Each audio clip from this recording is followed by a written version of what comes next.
সেটি একটি হত্যাকাণ্ড। এই হত্যাকাণ্ডের বিচারের দাবিতে আজকে আমরা এখানে দাঁড়িয়েছি। এই নারী নির্যাতন আমাদের দেশে নতুন কিছু নয়। আমরা দেখেছি তরু হত্যার মতো ঘটনা বাংলাদেশে ঘটেছে। আজকে সাগররণী হত্যার কথা বলা হচ্ছে, সেই ঘটনার নতুন করে তদন্ত হচ্ছে, কিন্তু তরু হত্যা নিয়ে কোনো শব্দ উচ্চারণ করা হচ্ছে না। একইভাবে আমরা দেখছি একের পর এক নারী নির্যাতনের ঘটনা এই নতুন সরকারের আমলেও ঘটছে। আমরা দেখেছি রাজশাহীগামী বাসে কিভাবে নারী নির্যাতনের ঘটনা ঘটেছে। আমরা দেখছি প্রত্যেক দিন পত্র পত্রিকায় ধর্ষণের খবর আছে, কিন্তু বিচারের খবর চোখে পড়ছে না।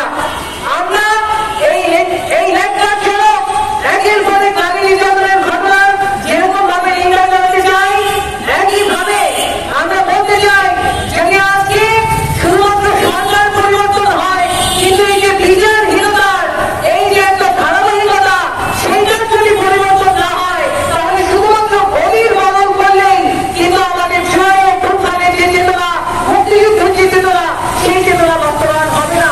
আজকে নারীদের জন্য নিরাপদ একটা দেশ আমরা করতে পারছি না, সেই দায় নিয়ে আজকে অবশ্যই স্বরাষ্ট্র উপদেষ্টার পদত্যাগ করতে হবে এবং এই নারী নির্যাতনের একের পর একটি ঘটনার সাথে বিচারহীনতা, সেই বিচারহীনতার এই ভয়ঙ্কর ধারাবাহিকতার এটা অবসান করতে হবে।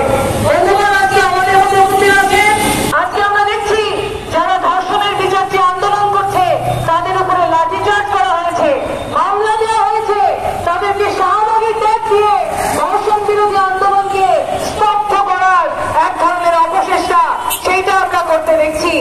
আজকে বেগম রোকেয়া বিশ্ববিদ্যালয়ের নাম পরিবর্তনের কথা বলা হচ্ছে, নারী ফুটবলারদের উপর হামলা হচ্ছে, একের পর এক নারী বিদ্বেষী বক্তব্য দেওয়া হচ্ছে।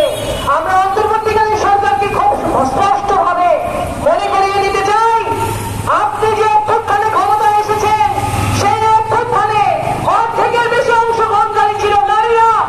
আজকে সেই নারীদের যদি আপনি নিরাপত্তা দিতে না পারেন, তাহলে ওই গদিতে আপনাকে কারা বসিয়েছে সেইটা ভুলে গেলে গদিতে কতক্ষণ আপনি বসে থাকতে পারবেন।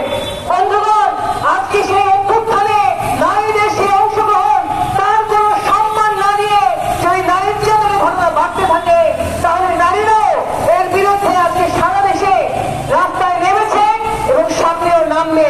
দাবি আদায় হয় না এই কথা জেনেই জুলাইয়ে আমাদের সেই আন্দোলনে অর্ধেকের বেশি সংখ্যে আপনজন দ্বারা তার বোনের শ্বশুর বন্ধনের সকল সুযোগ আমরা সবাই